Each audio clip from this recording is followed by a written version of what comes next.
When we talk about the wonders of ancient Egypt, images of the pyramids, the Sphinx, and the Valley of the Kings instantly come to mind.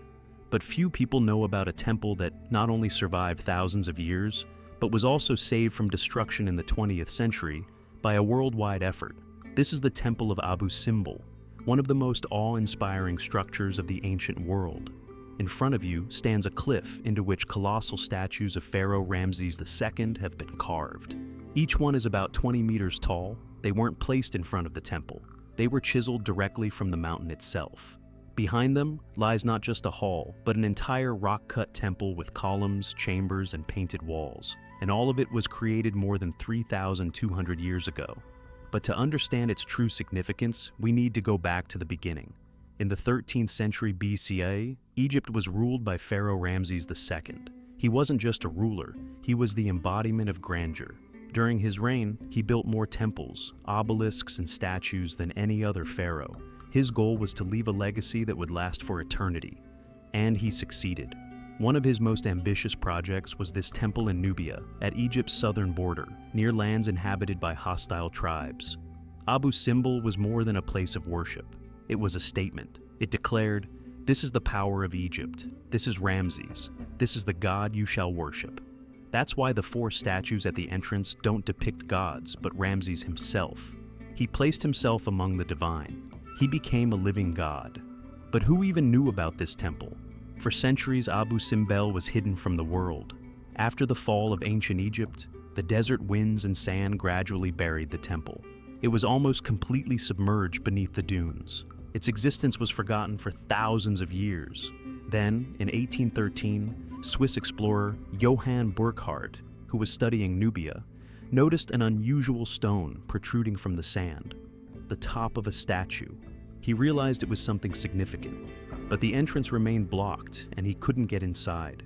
4 years later, in 1817, the temple was reached by Giovanni Belzoni, a former circus strongman turned adventurer and archaeologist. He managed to clear the entrance and became the first to step inside. What he saw stunned him. Intact wall paintings, inscriptions, halls, and columns. It was like a time capsule, untouched by centuries. From that moment on, Abu Simbel became a legend. European archaeologists began documenting everything they found, but fame brought danger as well. In the 20th century, Egypt launched the construction of the massive Aswan High Dam. The goal was to control the Nile's flooding and provide electricity to the country. But this grand project came with a devastating side effect. Much of southern Egypt, including Abu Simbel, was to be flooded. The temple would vanish underwater, lost forever. That's when an extraordinary mission began. In the 1960s, under the guidance of the United Nations and UNESCO, the first large-scale international cultural rescue operation was launched. Over 50 countries joined the effort.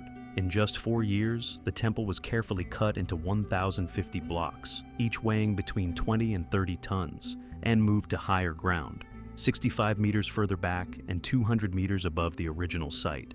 Imagine dismantling a rock-cut temple stone by stone and reassembling it with surgical precision. This wasn't a replica, it was the same temple, with the same walls and same paintings, just in a new location. No other ancient monument in the world has been rescued in such a way. The project cost more than $40 million at the time, and became a symbol of global cooperation in preserving cultural heritage.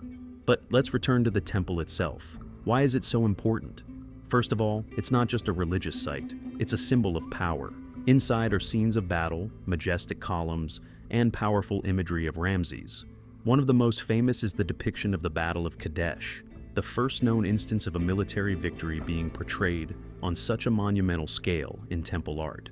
Secondly, Ramses is shown sitting alongside the great gods of Egypt, Osiris, Amun, and Ra. He's not portrayed as mortal, but as their equal. This is divine kingship taken to its extreme. But the most astonishing aspect is the temple's orientation. Twice a year, on February 22nd and October 22nd, the first rays of the rising sun travel through the temple's entrance and illuminate the statues in the innermost sanctuary. 3 of the figures, Ramses, Amun, and Ra, are lit up. The 4th, Ptah, the god of the underworld, remains in shadow. Coincidence? Hardly. The temple was designed with astronomical precision so that the sun would penetrate its inner chamber only on those specific dates. Even today, thousands of tourists travel from around the world to witness this rare solar alignment. It's an architectural marvel created without modern technology. Here's another fact. During the temple's relocation in the 1960s, engineers tried to replicate the original orientation as accurately as possible. But even with all their tools, they couldn't match the ancient calculations perfectly. The solar event now occurs one day earlier, on February 21st and October 21st. Not even 20th century technology could fully match the precision of ancient Egyptian architects. And Abu Simbel has a younger sibling, the small temple, built in honor of Queen Nefertari, Ramses' chief wife. It too is carved into the rock and adorned with statues. What makes it special is that Nefertari and Ramses are depicted at equal height, a rarity in Egyptian art, where women were usually shown smaller. This emphasizes Nefertari's unique status at court. Abu Simbel is not just a temple, it is a monumental message from the past, a creation brought to life by ancient craftsmen, preserved by modern engineers, and protected by global collaboration.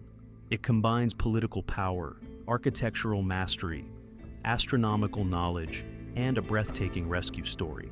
It reminds us that ancient civilizations were no less ambitious than we are today. And sometimes, to save the past, we must act with the same boldness as those who created it.